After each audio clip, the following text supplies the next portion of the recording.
Welcome to This Explainer. Today, we're unpacking an absolutely incredible true story. We're talking about a man, a deeply traumatized dog, and the fascinating behavioral science of redemption. This really isn't just your standard animal rescue story. It's a profound look into the psychology of trauma, trust, and how we actually connect with those who have been completely written off as unfixable. So, let's jump right into it. We're starting this off with a stark, ticking clock. 48. That's the exact number of hours Duke had left before euthanasia. Duke was a 100-pound German shepherd who had suffered through 3 miserable years of abuse. And he'd already endured 2 failed adoptions. And the reason for this incredibly short, final timeline? Well, he had a severe bite record. The severity of that record brings us to a really powerful quote from Dr. Chen, the shelter director. She stated, flat out, he's damaged, fundamentally. And honestly, looking at his file, you can totally understand why she felt that way. Duke had a history of completely unprovoked attacks, including one that left a child needing 17 stitches. For the shelter, the liability was just way too high. Dr. Chen genuinely believed the trauma was permanent, a tragic but pretty unavoidable reality in her line of work. Section 1. The unthinkable choice, taking the first step into the cage. Enter Marcus. He was actually a film producer volunteering at the shelter as a trainer, and he saw right past Duke's aggression. He asked for those 48 hours and then did something, well, incredibly reckless. He took an unarmed leap of faith, stepped right into Duke's tiny 6x8 concrete cage and just sat down, with his back to the dog. After 3 agonizing minutes of this low, guttural growling, something shifted. Duke walked over and rested his massive chin right on Marcus's shoulder. It proved a profound truth. Fear is the only honest language.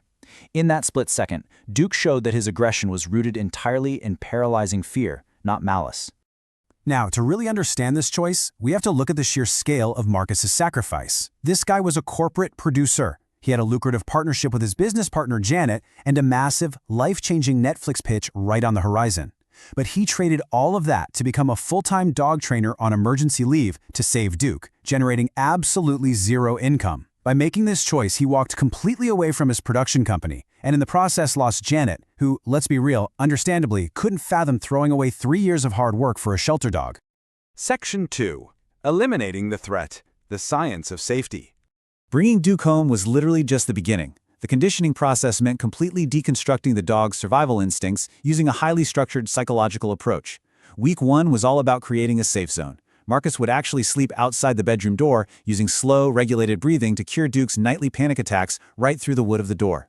Week 2 then progressed to structural cooperation through play, which builds a solid foundation of trust. And by week 3, they were successfully introducing real-world distractions, like traffic sounds and vacuums, without triggering those terrifying fear spirals for Duke. And this illustrates a brilliant shift in methodology. See, traditional training often relies heavily on domination, punishment, and forced obedience. But Marcus completely flipped the script. He didn't use fear. He used leadership, an incredibly calm presence, and what he called cooperative physics.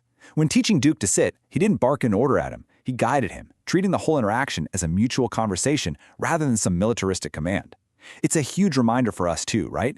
True leadership, whether it's with animals, at work, or with our families, is a mutual conversation built on trust. Anyway, the progress they made with this method was so incredible that Dr. Chen actually granted a full 8-week extension to Duke's timeline. Section 3. The crisis of confidence, when the trainer breaks down. So despite Duke successfully ignoring a trigger object during a sort of initial audition for the shelter, a massive personal complication threatened to derail the whole thing. Janet called Marcus to drop a bomb. She had sold their company.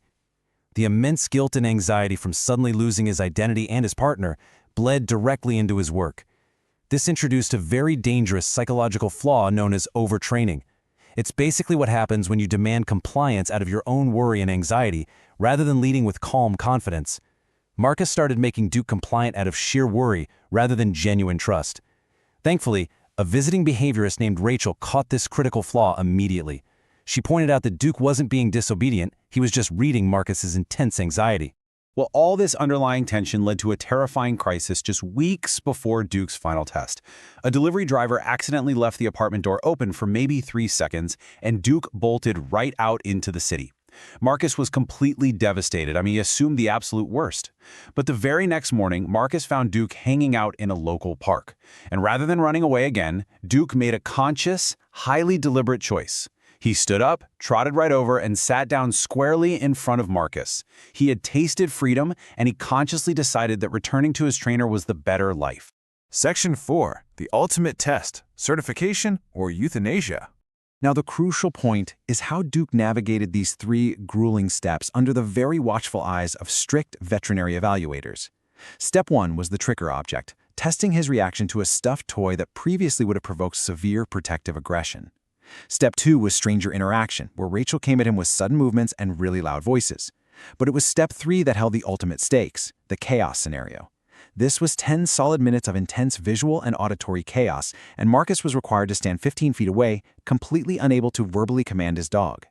The big question on everyone's mind was, how on earth would a fundamentally damaged dog react without his handler's direct commands?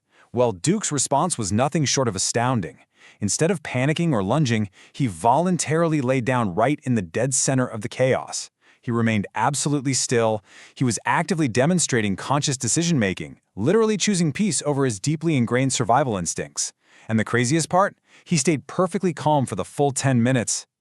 As you can imagine, the evaluators were completely blown away. The head evaluator, Dr. Monroe, actually delivered this incredible verdict. He said, "That's not standard canine psychology, ladies and gentlemen. That's redemption." They ruled that Duke had not just passed, but had fully processed his trauma. He was immediately cleared for adoption, defying every single expectation written in his file.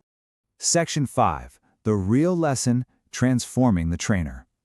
But the adoption didn't exactly go as originally expected. When the paperwork finally came through, Marcus realized he was meant to keep Duke himself. He ended up shifting his life's purpose entirely away from television production to focus fully on canine rehabilitation. And their bond? It only deepened.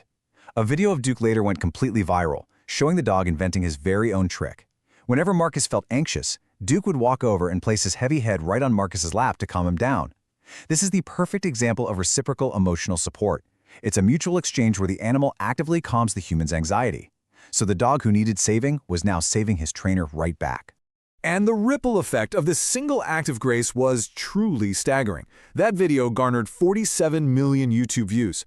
Marcus's calm, physics-based training methods saw worldwide adoption by shelter directors and trainers everywhere. And remarkably, Janet, Marcus's former business partner, saw the videos, realized the immense value of what he was doing, and actually came back to join him. Not for some big Netflix pitch, mind you, but as an executive producer for a documentary series about these incredible second chances. As for Duke, he went on to become a fully certified therapy dog, living a rich, beautiful life until the age of 14. The core message of Duke's life can really be summed up by this beautiful quote: "I believe you can be more than what hurt you made you." Duke proved to millions of people that true transformation isn't about forcing someone into a mold or trying to make them into something they just aren't. It's about providing the safety and that patient presence that gives them permission to be who they were meant to be all along.